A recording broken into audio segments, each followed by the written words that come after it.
Ma'am, kapag po ba nag-fasting ng 8 hours, bawal din po ba yung water? So, sagutin natin yan.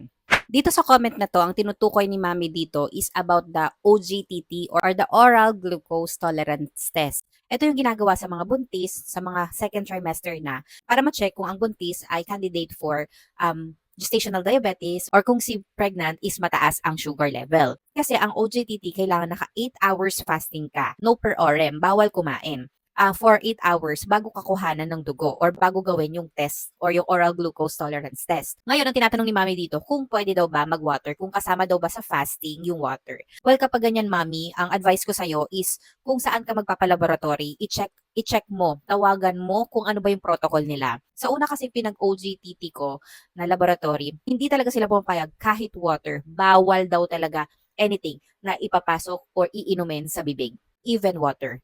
Then dun sa pangalawang laboratory na pinuntahan ko, payag sila sa water.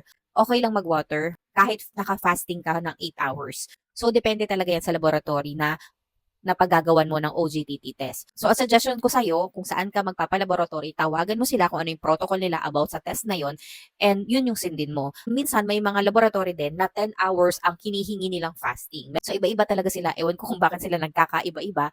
Pero yun nga, kung saan ka nalang magpapagawa, yun yung sundin mong protocol. So, yun lang, Mami. I hope this video helps you.